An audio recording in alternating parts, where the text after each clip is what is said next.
Yes. So my nickname is actually Dr. Cute. Dr. Cute. Because they call me podcast. I think that's, yeah. All right. Huh? I'm podcast cute. You're not Dr. Cute. Oh, but podcast yeah. cute. Yeah. Okay, great. We can be buddies. Bond over that. Yeah.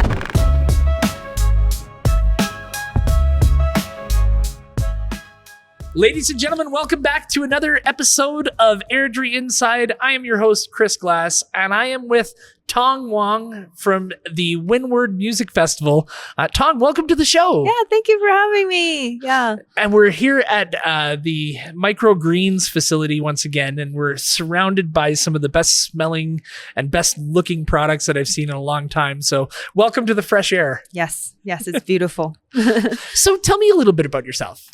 Well, I introduced myself as someone who wears many hats. Like if you go on my website, it says pianist, etc.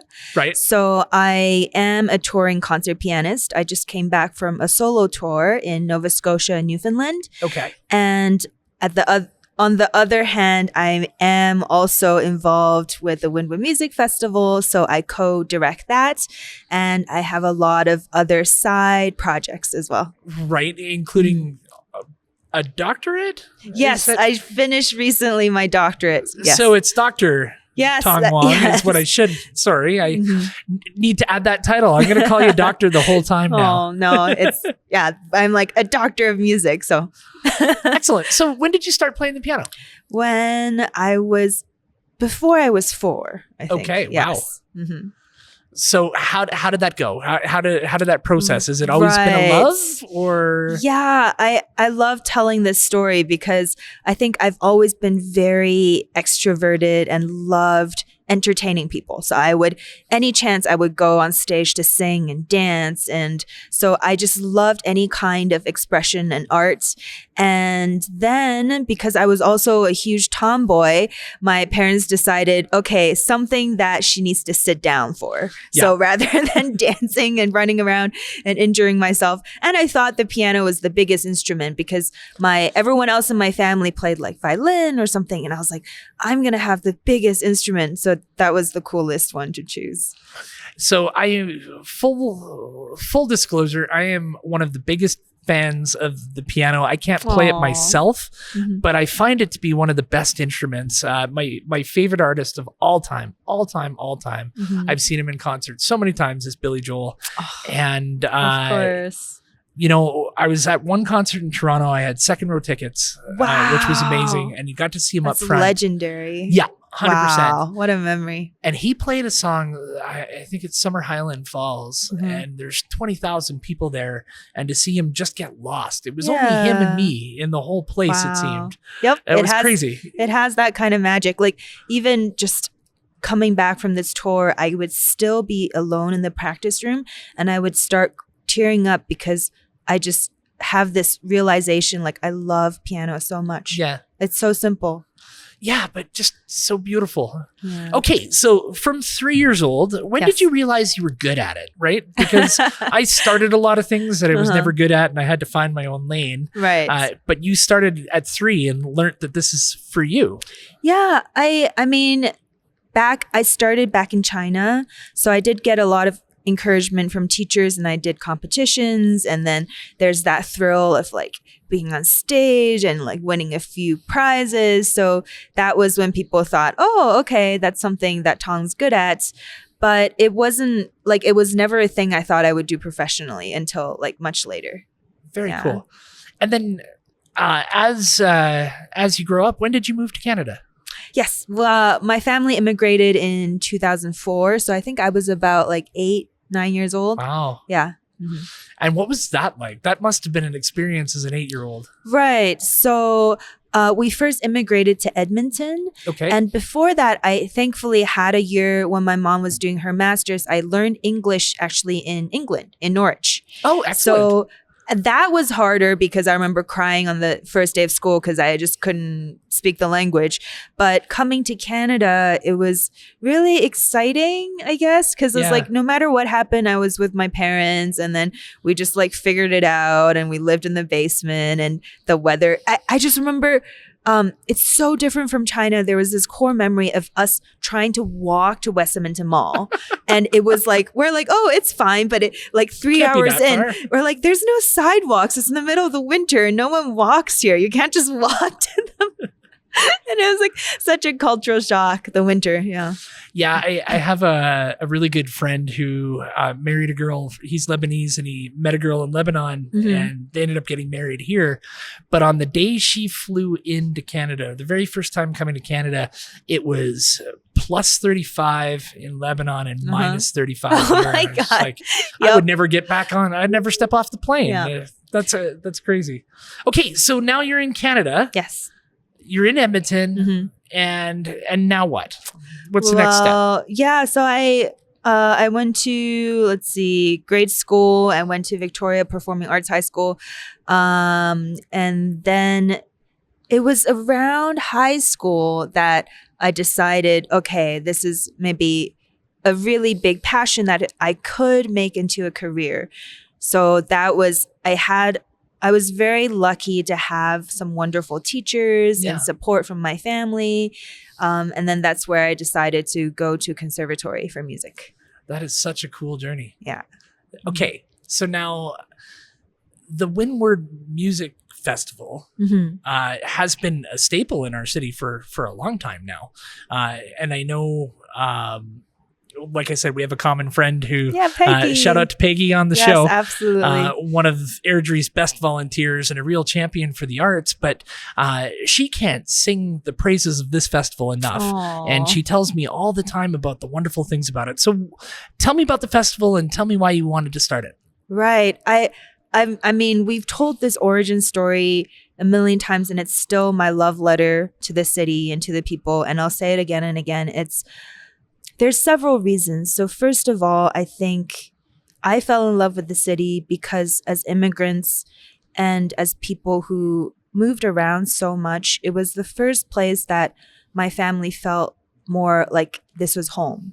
Right. And we actually moved here after I went to college. So at first I was only coming back for the holidays. But even then I noticed there's a energy here that I adore. Like people say hi to each other. Yeah. And it's very warm. It's very friendly. It's very, very accepting. Even different than just like Edmonton and Calgary. Very, very different. And second of all, I really fell in love with the sky and the nature.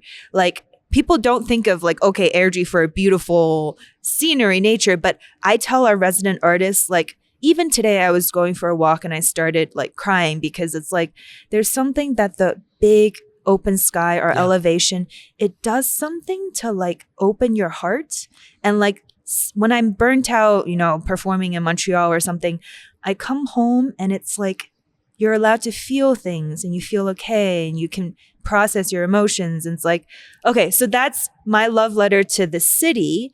And then I realized what is a way I can give back to this city with something I love. And I saw a need because there isn't actually at that time the kind of music I sort of specialize in, classical music and chamber music. And I thought what would be a beautiful way to build community is to share this music, very, very high caliber classical music right here in our home. Yeah. I'm starting to see Airdrie. So my wife is the president of Airdrie Culture Fest and I'm on the board. So I've been exposed to a bunch of different takes on music and arts and culture. But one thing I'm really seeing here in Airdrie is this transformation in the summer to a festival city. Like there's something going on every month, every week. It seems at Nose Creek or Burt Church Theater. So tell me about the origin of the festival. Right. So you get it started. How was the first one? Wow. Okay. I have a million people to thank because it was kind of nuts how we jumped into it. The first festival, the pilot, we call it, was actually in the fall. So even though we had this concept of we really love, the orange colors, the fall, Thanksgiving season. Yeah. So we had this chunk of time where we thought it was in October and let's just try it out. And we only had about like a month or so to plan it, which when you're planning a festival of this scale should take like a year or 2 years, right? Yeah. But we sort of approached the city, the parks department, and even back then, Heather and Kristen and these people, they just immediately showed up, like immediately called and gave us sort of support and said, how can we help? And like, we were just really, really blown away by how warmly the city took this up. And that first season, you know, we had our opening concert at Nose Creek Amphitheater. And even though, you know, it was just starting the seeds, but there was such an excitement and the community they just showed up. And when you're starting something like that, it's mostly a volunteer basis. So it comes from the spirit of the people. I'm familiar with that kind of entrepreneurial spirit when you get there. You mentioned our now mayor, Heather, and Heather. Our now councillor, Kristen. I do love how the arts seems to be getting supported on a level that I haven't seen before. Talk to me about the support. Yes. Wow. From many different parts of the community, of course, there's the city council. They've really sort of recognized the value of what this can bring to our city and our children and just the audiences. Like, I always think, how can you fall in love with something if you've never seen it? So that's why we come to the community and go to the parks and go to the breweries. And that's the other part of the support is the small businesses.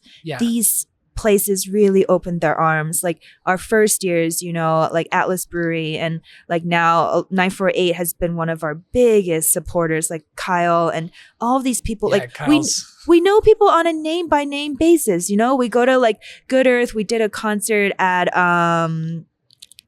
Ground Press and the library and so many different parts. Like the library staff is amazing. Like from even the old library, just the way they welcomed us.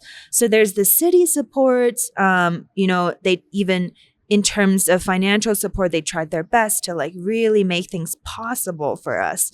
And then there are the volunteers like Peggy and then Lois and like this doesn't happen without a team like this. So how many performers traditionally appear at the festival? Right. So how our platform works is we always invite 5 international artists. So there's a core team of us that we are also professional performers. So we call ourselves artist admin, which is about 4 or 5 people. That stays the same. And then we invite every year a new group. So there's 5 people from all around the world. They're usually incredible artists we select through an application process. And then they come together and they come to Airdrie to rehearse and to like cook together and then to perform and go into the community. Oh, that is so cool. Where have you got some performers come? How far have they been traveling from? Right. So a lot of them study in Canada and the States, but last year, I think, where is Amir from? Is it Colombia, perhaps? I don't want to miss... I've got to get my sort of, and definitely from like Europe. We've have residents from a lot of different parts of Asia, like China, Korea. And they're all doing their like doctorates and masters at really esteemed sort of music schools. So every time I'm shocked, like the caliber that we're able to gather here in Airdrie, like even in a professional classical music world, it's really the best of the best that you can hear. That is so inspiring to hear that this is going on in our city and that we're a destination for these sort of events. Tell me about your new title. So it's not every day you become a doctor. So this is fun. So my nickname is actually Dr. Cute. Dr. Cute. Because they call me podcast. I think that's all right. I'm podcast cute. You're not Dr. Cute. Podcast cute. Okay, great. We can be buddies. Bond over that. Because my dissertation is a very new subject that hasn't really existed before because my study is in cute music. Cute music. Yes. Okay. So many genres of music that have this cute aesthetic. So there are things I look at like animation, Japanese animation. There's a genre called kawaii metal, which is like cute metal music, like these cute little girls singing heavy metal. And then there is also lo-fi music, and then there's classical music as well. So my whole dissertation is on different kinds of dark and light cuteness. So my final project was actually, people love this because I just toured this piece, it's a horror anime opera. So it's called A Manic Ride Through Lollipop Hell. A Manic Ride Through Lollipop Hell. Yes. Okay.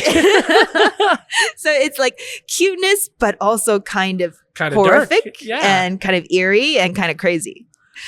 See, and this is the best part about music is just when you think you've heard it all. Oh no. Somebody innovates, right? There's always a prince who changes the sound or moves it around. Who are your favorite artists? Wow. I mean, yes, there's classical stuff that I love. When people ask my favorite composers, I really love the late Russian romantics like Rachmaninoff, Scriabin. But then in terms of sort of indie popular music, a lot of my playlist is, maybe because of my research, is Japanese anime music. Okay. Yeah. And I mean, I love the like iconic stuff like Joni Mitchell I always go to.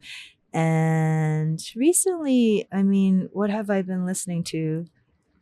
Like even just in Nova Scotia, I found an album of John Denver. Yes. And because, hear this. It was so uncanny because I was so homesick. And then there was his album called Wind Song. And that's like originally was going to be, was it Windwood or Wind Song? I think it's Wind Song. Yeah, it's Wind Song. He has an album called Wind Song.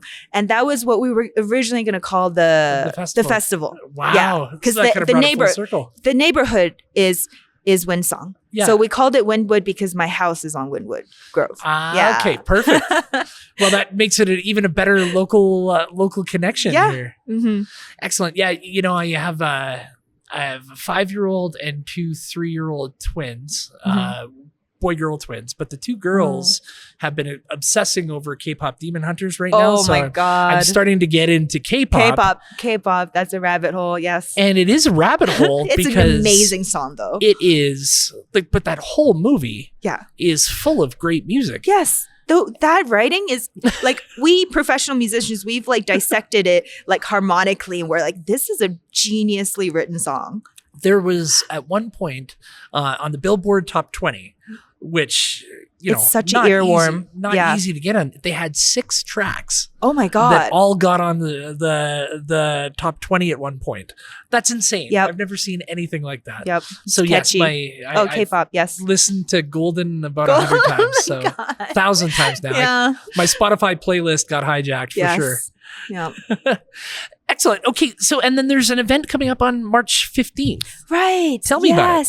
This one is going to be so wonderful. It's a big community celebration, and we love it when we have the funding to make these events free. So this one, there will be amazing music and lots of feast because that's how we do it. And this time, because the Winter Festival is very focused on education. Yeah. So what we're doing is this year we're partnering with the Strings Academy, which is very new in Airdrie here. They're an after-school strings program run by these 2 wonderful professional musicians, Kimwell and Grace. And so we're going to go work with some of those kids. So they are going to play in that concerts with some of us guest artists. Oh, wow. And a segment will be the masterclass students. So these are the older students that we've worked with for many, many years since the beginning. So like 3-4 years. And then the Windwood Trio will play something.